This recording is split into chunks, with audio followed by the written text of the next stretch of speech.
Number 10. HOURMAN. Now I'm sure we can all name a handful of heroes of super strength, but some heroes just aren't lucky enough to be born with it or just haven't been under the right circumstances to gain them. However, in the DC universe there is actually a pill that you can take to make yourself stronger, faster, more durable, and just more adaptable for exactly 1 hour called Miraclo. Put a little more scientifically, the active ingredient in Miraclo is a special form of phosphorus, which bonds temporarily with the ATP in muscle cells to create an adenosine quad phosphate, which energizes the cells. With this pill, the vigilante known as HOURMAN was able to fight crime.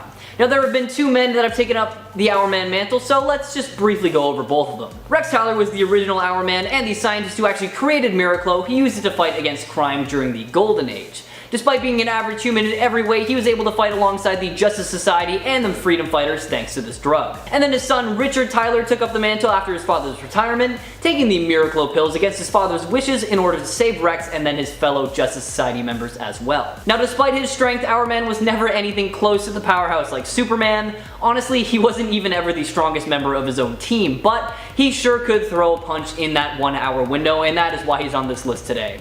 Check him out for yourself in his first appearance in 1940's Adventure Comics number 48. Number 9. TANGA. A pretty obscure character in the DC universe, so don't feel too bad if you're not familiar with her. TANGA is a cosmic being whose only real goal is to search for simple pleasures throughout the cosmos, which is just super wholesome, and I love it. She was introduced to us in the comic miniseries World Worlds by Kevin Maguire, and though she talks about having met Lobo and other members of the Green Lantern Corps before, we've never actually seen the character interact with anyone else, making us wonder if she's just making it all up. Although we don't know much about her abilities or powers, in terms of raw power, she certainly deserves her spot on this list today. When we first met her, she starts out as the guardian of the planet Chimera, and spends her time defeating monsters to protect the people there. She doesn't know her own strength though, which means she lacks the fine control necessary to master her powers, whatever they may be. Check her out for yourself in her first appearance in 2011's Weird Worlds Volume 2, Number 1. Number 8. Ultra Boy. In the far future of the 30th and 31st century, young heroes from around the universe banded together to form the Legion of Superheroes.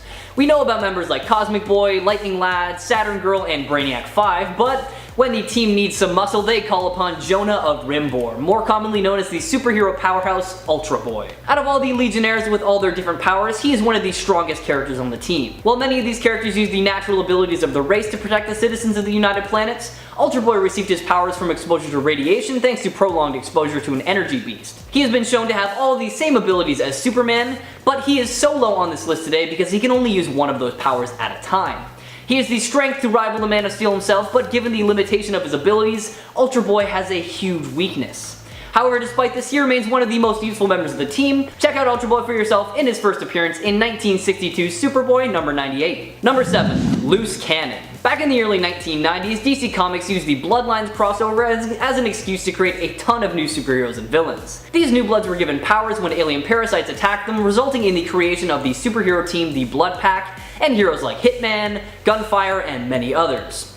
Eager to have its own version of the Hulk, DC introduced the character Loose Cannon, who was a cop by the name of Eddie Walker before he gained incredible superpowers that made him seem destined for the spotlight. Similar to the Hulk, Eddie takes on a massive form when he gets angry. However, unlike his counterpart, Loose Cannon has several stages to its transformation. When he initially gets angry, his skin turns blue, but as he gets madder, it changes color.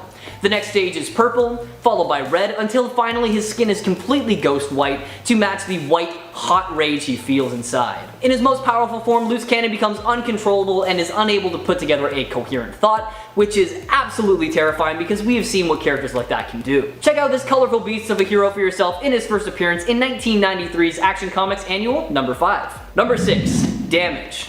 Were you hoping for back-to-back DC Hulk clones on this list today? Well, I hope so, because that is pretty much what Damage is. In an attempt to create its own superpowered soldiers, the military conducted tests using dark matter energy left over from the Dark Knight's Metal event. The result was Ethan Avery, who gained the ability to transform into a giant, superpowered form for exactly 1 hour. Just how strong is Damage? Well, it's been heavily implied that he is much stronger than Superman himself. Even given just 1 hour, the monster has proven able to make easy work of modern military weaponry like tanks and aircrafts, and on top of that, he has defeated the Suicide Squad, Poison Ivy, and even proved to be too much for someone like Wonder Woman to handle. After the two fought in the streets and Diana took a serious beating, she told Batman and Superman that Damage could be the strongest opponent she has ever faced, which would actually include the Man of Steel himself. Hopefully one day we get a fight between the two so we can see just how much stronger he is than Superman. Give Damage story a read for yourself, starting with his first appearance in 2017's Dark Days of the Casting, number 1. Number 5. Atom Smasher. Now, most superheroes with increased strength are disproportionately sized compared to the insane abilities that they're shown to have. Like, sure, Superman can lift an entire building over his head, but does he really look like a dude who can practically do anything he sets his mind to? Yeah, that's what I thought. Frequent Justice Society member Al Rothstein changes that up a bit because he has the ability to grow in size and can alter his density and strength directly proportional to that size, meaning if he's 60 feet tall, he is going to have the abilities a human being would have if they were that size. Even at his normal height of 7'6", Atom Smasher has been shown to be a formidable foe for anyone who crosses his path. He's capable of just plucking a jet plane out of the sky with ease, and can compete with just about any other superpowered person that comes to mind. Atom Smasher has put up a fight against the likes of Power Girl, Solomon Grundy, Martian Manhunter, Black Adam, and even fought off the Spectre once. Al also took the young hero Grant Emerson, aka the Other Damage, under his wing while the kid was trying to figure out himself, and even he, with his own super strength, couldn't match up to Atom Smasher, who easily pinned him down with one hand and just straight up knocked him out. Check out Atom Smasher's ridiculous strength for yourself, starting with his first appearance in 1983's All-Star Squadron number 25. Number 4. Infinity Man. Now, the identity of Infinity Man varies, but regardless of who is underneath that mask, he is always one of the most powerful warriors of the members of New Genesis. There have been at least 3 Infinity Men throughout DC Comics, the first being Astor, who passed on his powers to Drax, the older brother of Darkseid. And then the third is the primer incarnation of the character named Isaiah, who is the combined form of all of the Forever People. This most recent version of the character is one half of High Father, after the leader of New Genesis had gone to the Source Wall seeking answers for the war between him and Darkseid, and found the compassionate half of himself stripped away completely. This kinder and compassionate half is the one that became Infinity Man, and thanks to his new god physiology, he possesses basically all the abilities of Darkseid and the other new gods, and uses his powers for good. The original Infinity Man was created by the legendary Jack Kirby. Check out the original incarnations in 1971's Forever People number 1, or take a look at the New 52 Infinity Man in 2014's Infinity Man and the Forever People number 2. Number 3. Big Barda. The new gods of New Genesis and Apocalypse are some of the most powerful cosmic entities in the universe. Now, they may all pale in comparison to the likes of Darkseid, but each has their own levels of strength and unique abilities. One of the most powerful among these new gods is Big Barda, who is trained at a young age to be a member and eventual leader of Darkseid's elite warriors, the Female Furies. She eventually rebelled against her controllers, escaped Apocalypse, and joined the New Genesis. Big Barda and Mr. Miracle are now married and living happily together on Earth, but that does not mean that they shy away from a fight when they have to. Over the years, Big Barda has shown herself to be one of the fiercest warriors in the DC universe, as her strength and fighting skills rival the abilities of Wonder Woman. She can overpower her former teammates and has defeated the likes of Knockout and Caliban in one-on-one combat. Her husband may be remembered as the world's greatest escape artist, but it's really Barda who holds the power in this relationship. In the past, Big Barda had served under the Justice League of America, proving that she can stand side by side with the world's greatest heroes, but sadly she dies at the hands of Infinity Man. However, at the end of Final Crisis, she is seen with a newborn Regenesis, so we're all kinda confused as to what's going on with her now. Give her story a read for yourself, starting with her first appearance all the way back in 1971's Mr. Miracle number 4. Number 2. Orion. The biological son of the villainous Darkseid, Orion is an elite level warrior and seems to be the only other new god who can actually physically harm Darkseid in any meaningful way. Representative of the constant struggle of nature and nurture, Orion struggles to control his rage and inner brutal nature, but he's still considered to be one of the greatest and most powerful allies of New Genesis.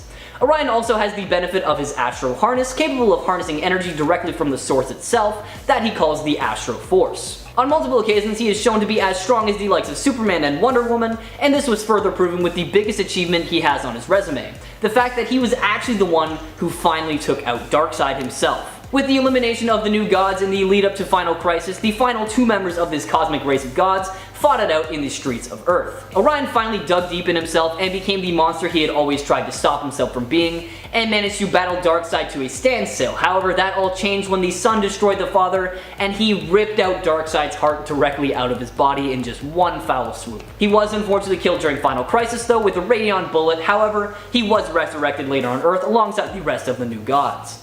Check out Darkseid's sons for yourself in his first appearance all the way back in 1971's New Gods, number 1. And number 1, the Spectre. The most powerful being in the DC universe by far has to be the Spectre. As God's spirit of vengeance, he is blessed with all sorts of powerful magical abilities, but it's his raw strength that really sets him apart from everyone else. The power of the Spectre is so great that it actually needs a human host in order to be kept in check. Jim Corrigan, Hal Jordan, and Crispus Allen have each taken control of the spirit of vengeance in order to enact his own version of justice onto the world. Over the years, we've seen the Spectre's amazing abilities, like how he's essentially invulnerable to all physical attacks. Unless you're Batman, that one time Spectre allowed him to hurt him. That was a weird sort of storyline, I don't know. This magical entity also has the ability to take out the entire magical community in one fist fight at a time. We're talking defeating Shazam with literally just one punch to the face. He's also seen capable of wrangling the Red Lantern Avatar of Rage known as the Butcher with just his bare hands. His most impressive feat though would have to be the time he engaged the Anti-Monitor in hand-to-hand combat and was able to overpower him for control over all of creation. The heroes needed his power in Crisis on Infinite Earths, and he delivered in a very big way, saving all of reality from the brink. Check out this all-powerful being for yourself in its first appearance in 1940's More Fun Comics, number 52. Kicking off the list at number 10, WASP. Sometimes size matters. I mean, the Incredible Hulk can eat a car and then squish another car and toss it across San Francisco. That's awesome. But sometimes size doesn't necessarily matter. Janet Van Dyne may be small, but just like Ant-Man, she packs a mean punch. She made her first debut back in Tales to Astonish issue 44, and in the early 60s, she became a founding member of the Avengers. After her soon-to-be husband, Hank Pym, genetically altered her and gave her the ability to shrink down using Pym particles. She was also given biosynthetic wings implanted in her back to help her fly around while she fires bioelectric energy stings at bad guys. Donning the nickname the Wasp, she became Ant-Man's partner, and fans are excited that the release date being announced last week, we now get Ant-Man's third movie, Ant-Man and the Wasp: Quantumania, and it hits theaters February 2022. So in the MCU, Janet is finally an Avenger post-Endgame, and in Avengers issue 1, well, she was already on the roster. Number 9, Black Knight. Dane Whitman made his comic book debut in Avengers issue 48. He inherited his uncle Garrett's castle and had no idea that his uncle was the villain, the Black Knight. He found the Ebony Blade and passed its test, becoming the new Black Knight. He then decided to join the Masters of Evil like his uncle did, but he was going in undercover. He was on the good side, so he wanted to help the Avengers, but they still needed more. They didn't trust him quite enough yet. In Avengers issue 71, funny enough, titled Endgame, Dane joins the Avengers. Well, kind of. Like I said, they didn't trust him so much until he helped fight Kang the Conqueror, and then they were like, okay, he's cool, come on aboard. He's an excellent swordsmith, so much so that he's beaten the swordsmith in combat. And that sword that he uses as well grants him immunity to magical powers. Plus the dude rides a winged horse, an underrated Avenger for sure. And before we continue on with this list, if you want to go ahead and give this video a thumbs up down below, that would be super helpful. It helps us a lot, especially while we're working from home. You guys are the best, thank you so much. Now let's bounce right back into this list. Number 8, Avenger X. Cressida made her debut in Avengers Volume 7, Issue 2. When the Avengers got help from the X-Men to track down the Stranger, Professor X helped by using Cerebro to direct them to northern Thailand, where they rescued a local woman named Cressida from the cosmic being. Now, she had this ability that could amplify the Avengers. They all got super jacked up, and even Cap said that he felt stronger. He felt like he could take on a full army. He's jumping higher, throwing 10 times harder. It's wild. When Scarlet Witch asked how she did that, she says she doesn't really know, but she feels sorry doing it. But the downside of her powers were kept hush-hush from Wanda. See, in order to empower them, she had to drain the life of everybody else in the village. And in the next issue, she was deemed an Avenger. She was given the tour, the whole thing. Welcome aboard. But meanwhile, while this is going on, at Sunshine Nursing Home, the same thing was happening to those who got the life drained from the village. Powerful team member, but maybe a little bit too dark. Number 7, Squirrel Girl. On to something a little bit more bright, let's go on to Doreen Green. She made her comic book debut in Marvel Superheroes Volume 2, Issue 8, back in the early 90s. She was born with these fantastic squirrel-like abilities, tail included. She learned she could communicate with squirrels at just age 10. Now, this sounds like a fairy tale so far, but don't let the tail fool you. She packs an incredible punch. For example, in an early comic, she took on Dr. Doom. In Marvel Superheroes Issue 8, she bumps into Stark, gives him a run for his money in order to prove how powerful she is, and then she shows Tony her power. She jumps, she hops, she climbs all around. It's pretty impressive. Squirrels start coming in from everywhere, and then all of a sudden they're commanded to jump onto Tony. And then Dr. Doom came and interrupted the whole thing. He jammed Stark's electronics, and in order to save Tony, she sent that horde of squirrels onto the Doom ship. It was amazing. And then voila, Stark is free thanks to the insane squirrel posse. Then the squirrels get down to Doom and then he leaves. He taps out. He's like, I don't want anything to do with this. This is way too much for me. Guy straight up ran away. Doreen later joined the US Avengers on their 2017 run. Number 6, Sandman. Believe it or not, Sandman was once an Avenger. William Baker made his comic book debut in 1963 with The Amazing Spider-Man issue 4. And yeah, sure, most of the time the Sandman is considered a villain, but that's why we have to mention the small change of heart, because even bad guys, it's possible to change. It happens. He bumped into the Thing, a similar looking guy, you know, being big and beige and big and all. So they had a little chat about life and how to use your abilities maybe for the greater good. So we started to help Spider-Man a bit here and there, and then in Avengers issue 329, Captain America announced a new Avengers team, and on that roster was Sandman. He was one of the 7 reserve members. He of course didn't last long because, well, he was a reserve member for one, and coming from the villain side already, I'm sure he wasn't too committed. How great would that have been if the good guys had a sand dude? Wouldn't that be great?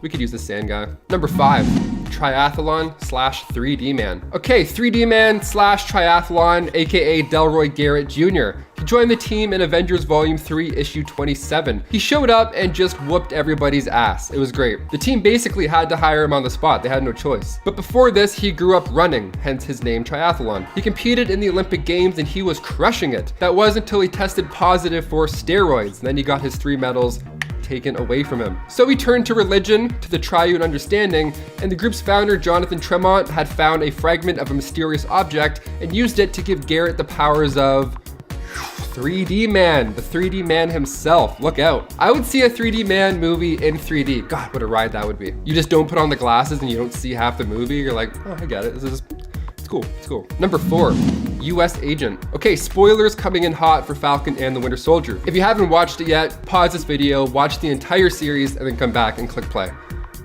It's easy. John Walker is known for being the hothead that replaces Captain America in the show and in the comics. He went as far as injecting super soldier serum into his own body, but he didn't become Steve Rogers. Instead, he killed a guy with the Captain America shield. It's kind of brutal. And by the time the show ends, the shield is back in the hands of Captain America, Sam Wilson, and Walker becomes US Agent, officially. The suit's black, so it's, you know, official and all. And in the comics, he eventually joined the ranks of the West Coast Avengers, and it feels like this is where the Avengers are going in the MCU currently. Because in the comics, when Hawkeye moved to the West Coast and set up an Avengers team there, the government wanted to put somebody official, kind of out of the superhero loop, in there just to make sure things are going smoothly. Now at this time, the Vision was also a bit of a problem, so that move made sense. So they sent in US Agent. Now with Vision being white in the MCU, I feel like they're kind of heading there. This is getting good. It's getting tricky. Number 3, Hawkeye. I have to mention Hawkeye because he's one of the 1960s Avenger recruits, and he's one of the big 6 in the MCU, and I feel like he doesn't get enough credit on screen still. Like in the comics, he becomes Goliath. It's epic. When the West Coast Avengers were assembled, Hawkeye was the leader of the team, like I said. But for a little bit, that was until they thought the US Agent would be a better replacement for leadership. So he ended up coming in and then taking over as the new leader. So things get a little wonky. So Hawkeye thought, no sweat. I'll get some Pym particles and we'll see who the biggest guy is after all. And then he became this. Number 2, the Sentry. He made his first appearance in Sentry issue 1. Meet Robert Reynolds. He was a struggling addict who made his way into a laboratory and discovered something called the Golden Sentry Serum. So he consumed it, and then he got the surprise of a lifetime when he was given the power of 1,000,000 exploding suns. So back in 1947, Project Sentry was put together by the remnants of the US Operation Rebirth and Canada's Department K. They joined forces and they wanted to recreate the super soldier serum, but they magnified its effects 100,000 times. That plus a cool outfit in the mix, and now we have a new superhero. So after this, Robert fought alongside the X-Men, the Fantastic Four, and of course, the New Avengers. He's a really powerful guy. He once became a Horseman of Apocalypse. He was the Horseman Death. And then he ended up going crazy because he thought he was the heir of Apocalypse. It was a whole thing. It was crazy. And finally, number 1, Hercules. Of course, we can't forget the son of Zeus. Come on, the king of the Olympian gods, another 60s recruit, Hercules. He made his first Silver Age appearance in Journey into Mystery Annual issue 1 in 1965, and in Avengers issue 45, he and the rest of the team went against the Super Adaptoid. And right after the dust had settled, Hercules was standing with the team, expressing how bright the sun doth shines. Somebody even put his name on a sign. That's how you know it's official. As soon as a 19-year-old starts painting your name on it like a Katy Perry concert, bam. you made it. So with Russell Crowe reportedly cast as Zeus in the next Thor installment, we may be closer to Hercules than we think. Kicking off the list at number 10, we have Multiple Man. James Madrox. He made his first comic book appearance in Giant Size Fantastic Four, issue 4, and right off the bat, he seems very soft-spoken. He seems very gentle. I mean, the Thing is yelling at him, and he's literally like, "Why do you reject me? Why?" Like, he's so almost poetic in a way. And then when the Thing goes to clobber him, bam, there's multiple more men. Now, he wasn't used very much in the X-Men, but he spent most of his days with X-Factor. But this guy is underrated. His powers may seem kind of weak compared to somebody like Jean Grey, but these duplicates can each make a duplicate. Let me try something. I'm Mr. Meeseeks. Look at me. I'm Mr. Meeseeks. I'm Mr. Meeseeks. Look at me. Hi. At one point, this guy had 40 of him running around town. 40. Now, the duplicates think, they feel, and they act independently, but they're guided by the original James Madrox. In a way, they're guided. They kind of know what to do. Each of these duplicates manifests one aspect of James' personality, and the longer the time away, the more those traits become extreme. And if one of these duplicates passed away, he can sense that the general area where the body is, which is like the saddest radar ever. This guy could take over the world if he wanted. It would be like that scene from The Matrix, but with more monologues probably. And before we go on to this list of X-Men you probably wouldn't expect to be that powerful, guys, if you want to go ahead and give this video a thumbs up, just right there, just give it a little tap tap, and it helps our studio out quite a bit. You guys are the best. Thank you so much for watching. Let's get back to the list. Lickety split. Number 9, Darwin. We saw this next mutant for a hot minute in X-Men First Class. He was played by Eddie Gathegi, who unfortunately didn't survive too long. See, he threw his life down on the line in order to protect his fellow X-Men. And this was still in the early days too. What a champ. He first showed up in the comics in 2005 with X-Men Deadly Genesis issue 2. Armando Munoz looked a lot different than we saw on screen as well. Since he was 4 years old, he was bald, his arms were super long, and his eyes were changing. He sure looks a little bit different than the young, handsome actor that we saw in the movie. His ability comes in handy a lot actually, more so in the X-Men movies. See, in the comics, he's practically immortal. His ability once allowed him to survive Hela's death touch. I mean, it's a little bit different than the last time we saw him, that's for sure. Number 8, CALIBAN. An albino mutant and former member of the Morlocks, CALIBAN made his first comic book appearance in Uncanny X-Men 148. So he has the ability to track down any mutant. He actually sacrifices himself in the movie Logan, where Stephen Merchant played him. He was also in X-Men Apocalypse for a bit too, played by a different actor. He was played by Tomas Lamarcus. He was originally an ally to the X-Men, but once he became a tracker for Apocalypse in X-Factor issue 24, titled The Fall of the Mutants. So he's pretty powerful, and he's done a lot of cool stuff too. He may seem like a gentle, lanky, pale man, but when CALIBAN is stressed out in the comics, he gains 2 additional powers: super strength and fear absorption. So if you put him in a corner, he'll be able to absorb the psionic energy in your fear and use it to power himself up even more. Number 7, GLOB HERMAN, aka Robert Herman, although GLOB is much more fun to say. He made his debut in New X-Men issue 117, and he grew up with a father who despised mutants, so already he's off to a pretty rocky start. So when GLOB mutated, his father was just not on board, so his mother drove GLOB out to Westchester and just left him for Professor X. Like you leave a baby at a fire station, it's just like, yep, here you go, your problem now. This mutation was interesting. So his skin was this transparent living wax, which he's able to maintain being on fire, which is pretty amazing off the bat. You can light him on fire and he's good to go. That's amazing. He runs with the New Mutants now, and although his name is silly and he's literally a glob, he can also possess powers of super strength and super speed, despite how he may look. So he can get hit by these massive bombs like it's nothing, then he can fight whoever launched that bomb with ease. The X-Men literally once used him as a heat shield once. They strapped Glob to the front of their ship, and it didn't seem pleasant for a man Glob, but he was good. He didn't die or anything. He was just, he had to rest for a bit. Number 6, Toad. When you think of the name Toad in relation to a superhero, you're gonna picture something pretty silly in your head. And Mortimer Toneby isn't that far off from what you'd think. He made his first appearance in Uncanny X-Men issue 4. So he hops around, which seems silly, but his legs are so strong that he can leg press 3 tons. And it's not just his legs that are strong, his upper half possesses superhuman strength as well. His arms can lift about 1 ton. He also has flexible bone structure, regenerative healing factor, infrared vision, and the best part, his 30-foot long tongue can also act as a whip. And it can secrete venom that can give him mind control over your body, and his saliva is acid as well. Number 5, withered. Making his first appearance in New Mutants Volume 2, Issue 3, Kevin Ford grew up thinking that he was cursed, or he was the most unlucky person ever, one or the two. See, his mutant powers started manifesting, and then he noticed it first in his plants, and then he noticed it in his clothes, and then he noticed it in people. So what would happen is his plants would wither. They would wither and they would die. And then his clothes were starting to decay as well. So once his father figures out this mutation, he tries to calm him down, but coming into contact with him,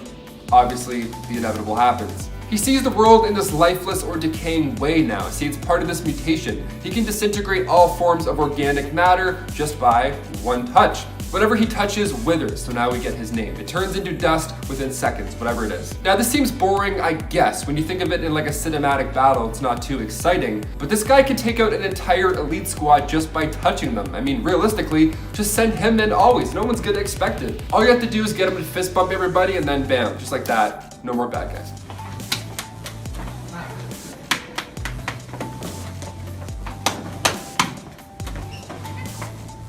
Number 4.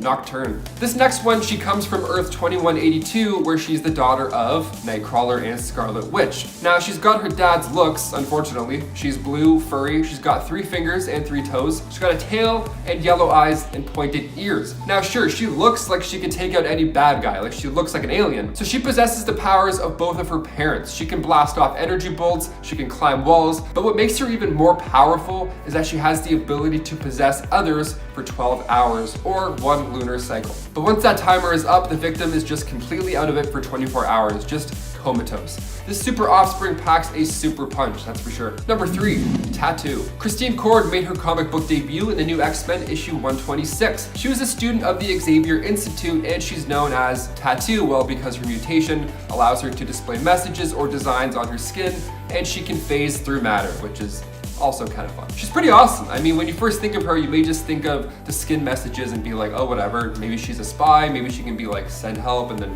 use her skin.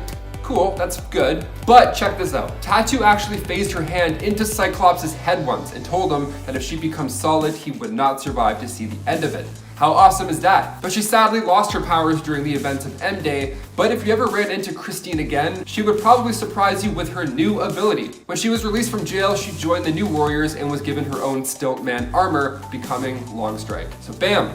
2 in 1. Talk about underrated. Number 2, Banshee. The Screaming Banshee. Okay, he made his first appearance in X-Men issue 28. Sean Cassidy was born as the heir to the castle and estate of Cassidy Keep, Ireland. Now, Professor Xavier asked him to join the X-Men at the same time as Thunderbird, and they both stayed as members of the new X-Men. Now, he went on to train the new generation of X-Men and Generation X, but he sadly lost his life during Deadly Genesis when he was trying to stop Blackbird from crashing when it was taken over. So when you think of an X-Men who screams so loud he can hurt people, it's impressive on its own, sure, but his screams are actually stronger than we really think. His screams can actually break through an inch of steel. And with these wings that Professor X developed for him, he's able to harness this power and use his screams as energy to help him fly. So he can do so much more with his voice as well. He can tighten the sound waves around himself to make a sonic shield, and he can influence your subconscious by changing the tones and vibrations of his voice. He can literally change your mind. How awesome is that? What do you mean you want a divorce? And finally, number 1, we have my favorite on the list, Bailey Hoskins. Okay, I have to talk about this poor kid. Okay, strongest X-Men you wouldn't expect? Yeah, that is for sure Bailey Hoskins. The only appearance of this kid is in the 2016 miniseries X-Men, Worst X-Man Ever, which is a pretty cruel name. He was a student at Xavier's School for Gifted Youngsters, and his power is pretty spectacular. He can self-detonate, he can make himself explode, and you would never expect it just by looking at him. I mean, come on. He reminds me of Hogarth from the Iron Giant. He's such a cute kid.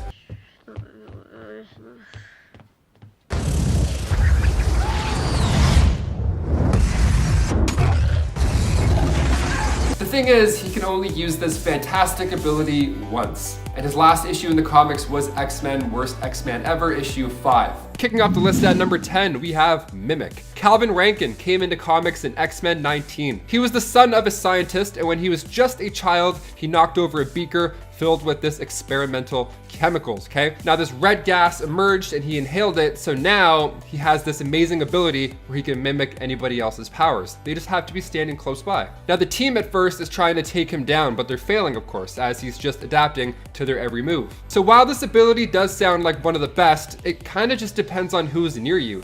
I mean, he's not too powerful, but he is, if you're the one that's powerful that's near him. See what I mean? So if you're hanging out with Mimic, he may just seem pretty normal. That's because, well, shocker, you're just pretty normal. You can't fly, you can't shoot lasers out of your eyes. But if Cyclops came along, all of a sudden, this guy is totally different. You're still a boring human. Now he's another Cyclops. How unfair is that? And before we continue on with this list, guys, if you want to go ahead and give us a thumbs up, that would be awesome. It really does wonders for our channel. You guys are the best. Thank you so much for watching. Now let's get right back into these crazy mutants. Number 9, not another teen mutant. Okay, this next one is a one-off, okay? He doesn't have a name exactly, so we'll just refer to him as Teen Mutant from now on. Not a Teen Mutant Ninja Turtle, just a Teen Mutant. Well, you'll see, it's kind of crazy. At first, he looks like a regular kid. He's got posters on his wall, one of which is Wolverine with the caption, "Be different," right below it, but we'll talk about that a little later, because he may have taken that a little too literally. So he wakes up, he's ready for school, he's looking for breakfast. His mom is nowhere to be seen, only a pile of her clothes remain on the ground. So he doesn't call the police, but rather he just writes a note, sticks it, and then goes to school.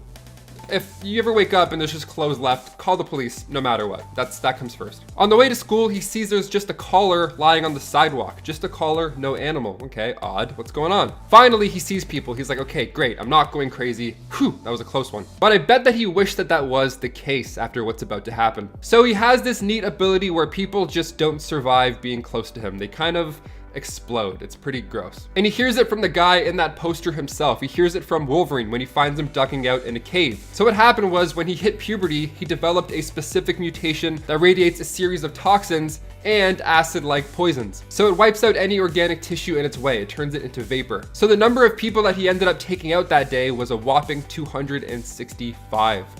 And you thought he was just another blonde-haired teen heartthrob. Think again. Number 8, El Guapo. This next one, I don't think I would even notice this mutant if he was standing right in front of my very eyes. Meet Robbie Rodriguez. He was the stuntman for X-Statix, the movie.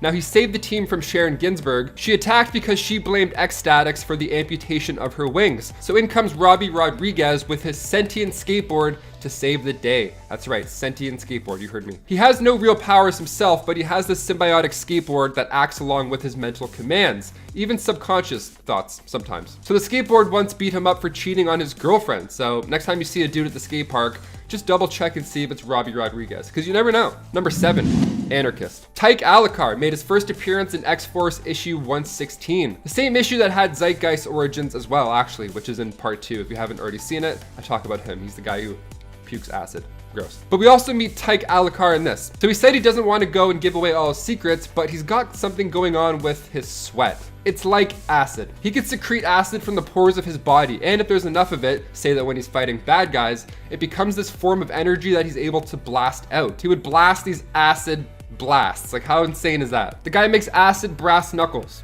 Brassed knuckles. He was a new addition to the team to replace Sluck, but they weren't a fan of him at first. They thought he was a risk, not a team player, high maintenance, and mentally unstable. Although he pulled through for the team at the end of the day. Number 6, CYPHER. Douglas Ramsey came around with comics with New Mutants issue 13. Now he believes that language is power. And when we first meet him, he's a smart dude in a vest. He's got nice hair, he's talking about deciphering codes. We wouldn't expect too much from him. Maybe he's their guy in the chair. Other chair. Now Douglas is actually quite powerful. His ability allows him to communicate with any species. Written or spoken language doesn't make a difference. Doug's got your back, whatever language that is. He can also extend this ability to decipher codes and complex equations, leaving him a pretty powerful asset to any team. Number 5, Eye-Boy. Trevor Hawkins, again, one of those mutants where you can probably guess his mutation just on his name alone. Eye-Boy is, yes, covered in eyes. 57 of them, to be exact. He made his first appearance in Wolverine and the X-Men issue 19. He was one of the new mutants that manifested their power after the Avengers vs. X-Men war. Then he enrolled in the Jean Grey School for Higher Learning. So Eye-Boy, okay, big deal. You walk up, you poke all of his eyes out, problem solved. We've played Zelda before, we know how to defeat this guy. Wrong. He is more than meets the eyes.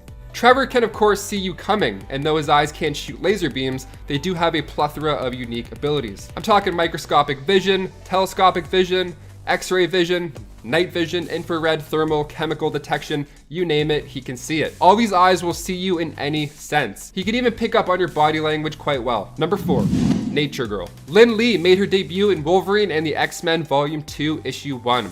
And at first she seems like a regular student, just maybe with antlers. Okay. So Nature Girl can control and bond with animals, which sounds pretty peaceful if anything. Like if I could control animals, I'd spend all my time in the woods. I'd just take a flute and I'd have a great time. Maybe even pack a lunch, it'd be lovely. With her powers, she can of course do that, but also go further. She can connect to the natural world and control all of nature. Living beings, plants, weather, the very geology of the earth, whatever the case is, she can control it. She can talk to plant lives as well. So if there's any plants that need some watering in your apartment, she'll let you know. And if Nature Girl needs to make a quick escape and there were no birds around to control, she herself can fly only for a limited time. Number 3, Gold Balls. Fabio Medina made his comic book debut in X-Men Volume 3, but it wasn't until issue 11 that we got to meet Gold Balls. His powers came to be after somebody tried to rob him, then all of a sudden he started to generate these spheres, these gold balls, out of every part of his body. And whenever these bouncy gold balls hit something, they would make a boink sound,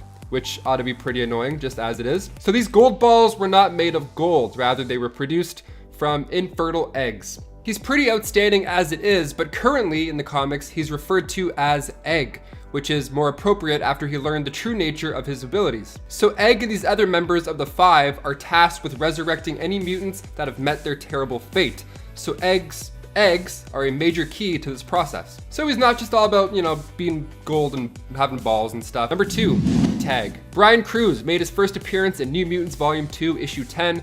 He was actually reborn thanks to that group of 5 that I just mentioned with gold balls. So Brian's powers are pretty amazing. I can see how one wouldn't expect him to be as powerful as he is. So he has what's called the pariah effect. So if he tags you, hence his name Tag, when he tags you, you become it. Then he uses this form of telepathy to make you emit this signal that causes everybody else to run away from you, just to leave your vicinity. Or they can run towards you, which is even scarier. And he can decide on that number of people affected as well. It could be one person chasing you, or it could be 200, depends how many are near you. This effect stops after the victim reaches 100 feet, but still, that many people in that radius all running towards you, like what if it was Black Friday? It would be an absolute nightmare. Also, these people that are chasing you are fully aware of what's happening, they just can't control it, so if that's not a nightmare, I don't know what is. And finally, number 1, we have Summoner. Making his first appearance in X-Men Volume 5, Issue 2, the Summoner. The Summoner at first just looks like a mutant child. It's referring to its mother, so off the bat you assume, okay, young. He's the son of Bracken and Apocalypse's first horseman of war.